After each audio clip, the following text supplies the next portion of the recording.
गरुड़ पुराण क्या है? शास्त्रों में बताया गया है कि जिस किसी ने भी जन्म लिया है वो एक न एक दिन मृत्यु को अवश्य ही प्राप्त होता है। ऐसे में हमारे हिंदू धर्म में मृत्यु के बाद की कुछ परंपराएं ऐसी होती हैं जिनका पालन मृतक के परिवार वालों को अनिवार्य रूप से करना होता है। इन्हीं परंपराओं में से एक होता है, जब किसी मृत्यु होती है तब मृतक के घर पर नियमित गरुड़ पुराण का पाठ करवाना चाहिए। लेकिन प्रश्न यह उठता है कि आखिर यह गरुड़ पुराण क्या है? गरुड़ पुराण में क्या लिखा है? आज हम आपको 7 ऐसी अति महत्वपूर्ण बातें बताएंगे जिससे कि आपको गरुड़ पुराण की महत्ता का ज्ञान हो जाएगा। साथ ही आपको गरुड़ पुराण पढ़ने के नियम भी बताएंगे जिनका पालन प्रत्येक जीवित व्यक्ति को बड़ी ही सहजता के साथ करना चाहिए, ताकि जीवन में आने वाली समस्त प्रकार की कठिनाइयों का सामना बड़ी ही सहजता के साथ किया जा सके और अंत में सुख और वैभव की प्राप्ति हो सके। गरुड़ पुराण में बताया गया है कि जिस किसी की भी मृत्यु होती है उसकी आत्मा लगभग 13 दिनों तक उसी घर में निवास करती है, जब तक कि पगड़ी की रस्म पूरी न हो जाए। ऐसी स्थिति में यदि घर में गरुड़ पुराण का नियमित पाठ किया जाता है तो इसके श्रवण मात्र से ही आत्मा को शांति तथा मोक्ष की प्राप्ति संभव हो जाती है।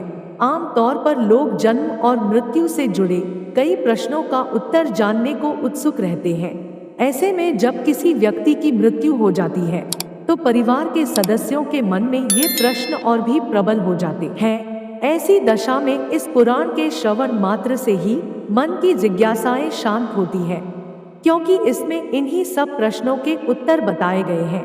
गरुड़ पुराण का प्रारंभ मनु और सृष्टि की उत्पत्ति से होता है। तत्पश्चात इसमें अन्य पुराण कथा बताई गई है। साथ ही साथ इसमें भगवान विष्णु की भक्ति और उपासना का महत्व बताते हुए उनके 24 अवतारों का संक्षिप्त वर्णन किया गया है। इसके अलावा नवग्रहों के मंत्र, शिव, पार्वती, इंद्र, सरस्वती और 9 शक्तियों की जानकारी भी बताई गई है। मूल रूप से यदि देखा जाए तो गरुड़ पुराण को 2 भागों में बांटा जा सकता है। इसके प्रथम भाग में श्री हरि की भक्ति और उपासना का महत्व बताया गया है, जबकि दूसरे भाग में जन्म और मृत्यु के रहस्यों का सुंदर चित्रण प्रस्तुत किया गया है। इस पुराण में अलग अलग नरक का वर्णन मिलता है। मृत्यु के बाद आत्मा का क्या होगा, उसका किस प्रकार से दूसरा जन्म होगा इत्यादि ऐसी कई बातों के अलावा भी इसमें पितृकर्म की महत्ता को भी अधिक महत्व दिया गया है। इसमें बताया गया है कि किस प्रकार से प्रत्येक व्यक्ति को उसके कर्मों के अनुसार ही फल की प्राप्ति होती है। जो प्राणी जैसा कर्म करेगा उसकी आत्मा वैसा ही फल भोगेगी। शायद इसलिए इस ज्ञान को प्राप्त करने के लिए किसी की मृत्यु के बाद का उपचार निर्धारित किया गया है, ताकि उस समय मृतक की आत्मा सहित यह सभी लोग जन्म और मृत्यु से जुड़े रहस्यों को यथोचित ढंग से जान सके। इस पुराण का ज्ञान यही प्रेरणा देता है कि हमें जीवन में अच्छे कार्य करने चाहिए। हम सभी जानते हैं कि जो जैसा करता है वैसा ही भरता है, यह सृष्टि का नियम है और यही बात इस पुराण में भी की गई है।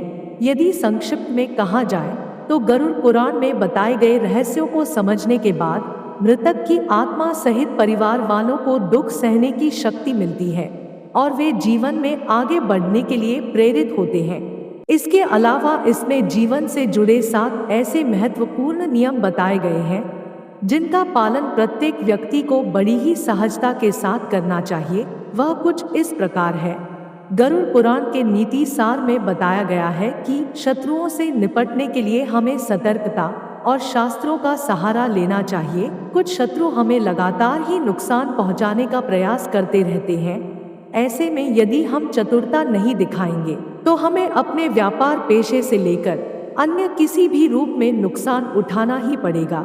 इसीलिए इस पुराण में बताया गया है कि जैसा हमारा शत्रु होगा उसकी ठीक ढंग से पहचान करके हमें उसी के अनुसार अपनी कुटिल नीतियों का उपयोग करके उस पर काबू पाना होगा।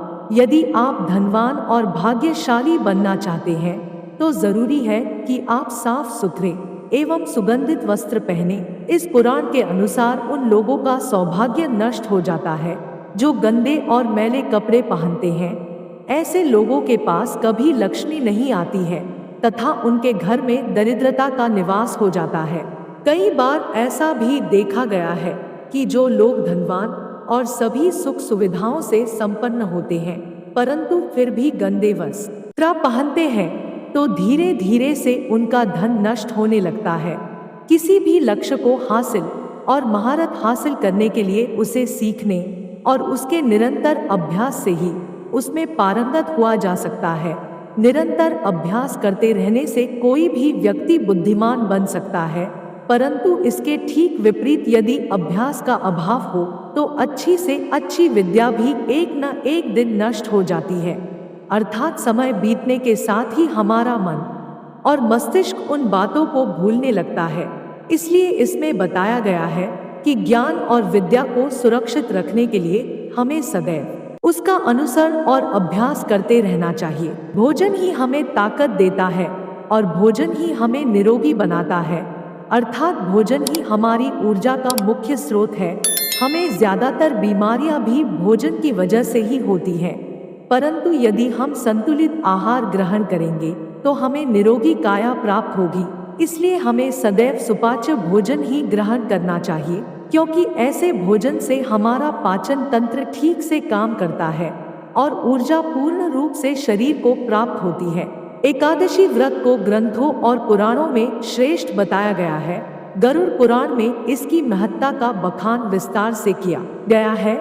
जो प्राणी एकादशी व्रत करता है वो सभी प्रकार के कष्टों से बचा रहता है, साथ ही साथ उसका दुर्भाग्य सौभाग्य में बदल जाता है। तुलसी की महत्ता का बखान लगभग सभी पुराणों में भली प्रकार से किया गया है। तुलसी को घर में रखने से लगभग सभी प्रकार की नकारात्मक ऊर्जा नष्ट हो जाती है। इसका प्रतिदिन सेवन करने से मनुष्य कई प्रकार के रोगों से बचा रहता है। इतना ही नहीं, तुलसी को अपने आंगन में लगाने से सौभाग्य आने लगता है और कई अवरुद्ध रास्ते खुल जाते हैं।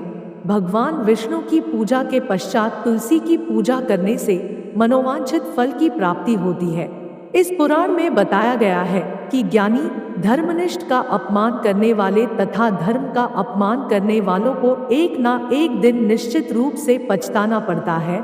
गरुड़ पुराण के अनुसार मंदिर जैसे पवित्र स्थानों पर गंदे काम करने वाले, अच्छे लोगों को धोखा देने वाले अथवा किसी को अपशब्द कहने वाले तथा धर्मशास्त्रों और वेद पुराण उनके अस्तित्व पर सवाल उठाने वालों को भिन्न भिन्न नरकों में यातनाएं भोगनी पड़ती है।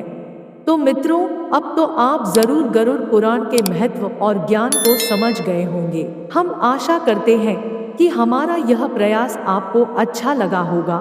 यदि धर्म से जुड़ी ऐसी ही जानकारियां सबसे पहले पाना चाहते हैं तो घंटी वाला बटन दबा के सब्सक्राइब जरूर कर लें, जिससे आने वाली जानकारियां आपको तुरंत प्राप्त हो सकें। धन्यवाद।